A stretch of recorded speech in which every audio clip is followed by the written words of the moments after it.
आज की कहानी सच्ची घटना पर आधारित दुख और वेदना को संजोए हुए है, जिसका शीर्षक है वियोग।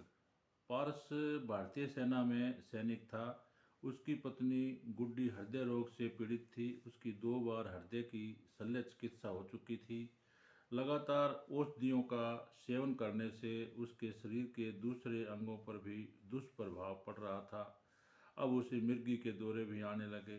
गुड्डी शादी के 1 वर्ष बाद पहली बार बीमार हुई तो पारस उसे चिकित्सक के पास लेकर गया।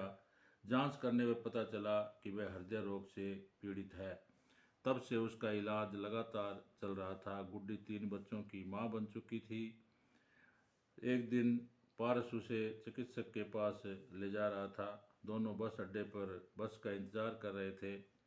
गुड्डी पारस के कंधे पर सर रख करके रोने लगी। मैं कितनी अभागिन हूँ। कभी आपको सुख नहीं दिया बल्कि दुख ही देती रही। आपने कभी मेरी बीमारी के लिए मुझे नहीं कोसा। मेरे निदान के लिए दर दर भटक रहे हो और मुझे मेरा ये सौभाग्य है कि मुझे आप जीवन साथी के रूप में मिले हो और मेरी ये इच्छा है कि आप मुझे अगले जन्म में भी पति रूप में ही मिलें। एक दिन गुड्डी कुछ ज़्यादा बीमार हो गई। उसे एक बड़े अस्पताल में लेकर गए। चिकित्सकों ने जांच के उपरांत बोल दिया कि इसका इलाज यहाँ नहीं हो पाएगा, इसे किसी और बड़े हॉस्पिटल में ले जाना होगा। तब गुड्डी को राजधानी के बड़े अस्पताल में ले जाया गया। वहाँ उसकी तुरंत हृदय की शल्य चिकित्सा हुई। उसे जीवन रक्षक यंत्रों के सहारे रखा गया। पार्स के साथ छोटा भाई और एक रिश्तेदार था। कई दिन हो गए, गुड्डी के स्वास्थ्य में कोई सुधार नहीं हो रहा था। कई बोतलें रख दिया गया। हालत दिन प्रतिदिन बिगड़ती जा रही थी। केवल जीवन रक्षक यंत्रों के सहारे सांसें चल रही थी। काफ़ी पैसा खर्च हो चुका था और धन की आवश्यकता थी।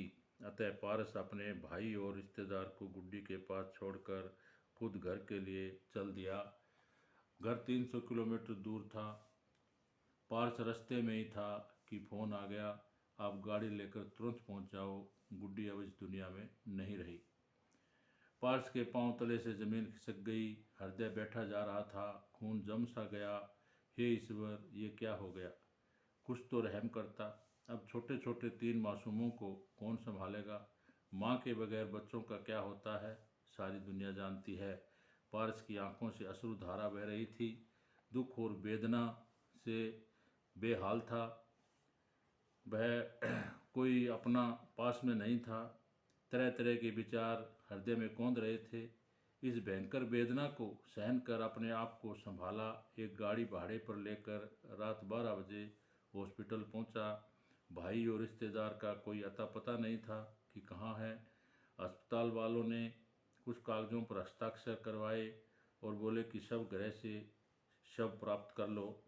मुर्दाघर अस्पताल के कोने में सुनसान जगह पर था और पार्स के साथ उसका भाई भी और रिश्तेदार भी नहीं थे। जीवन का असहनीय पीड़ा देने वाला समय था। रात्रि में लगभग 1 बजे का समय था। हृदय को मजबूत कर शव गृह में अकेला ही गया। केवल शव गृह का इंचार्ज ही साथ था। उसने कहा, अपनी पत्नी का शव पहचान लो, क्योंकि वहाँ बहुत से शव रखे थे।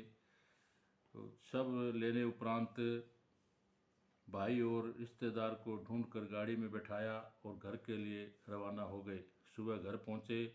गुड्डी अपने बच्चों से अत्यधिक प्रेम करती थी। बीमार होते हुए भी वह बच्चों के लिए सब कुछ खुद करती थी, किसी पर भरोसा नहीं करती थी। आज अपने 3 मासूमों को ईश्वर के सहारे छोड़कर चिर निद्रा में सो गई। रोते बिलखते बच्चों के सामने से माँ की शव यात्रा निकल गई। धन्यवाद।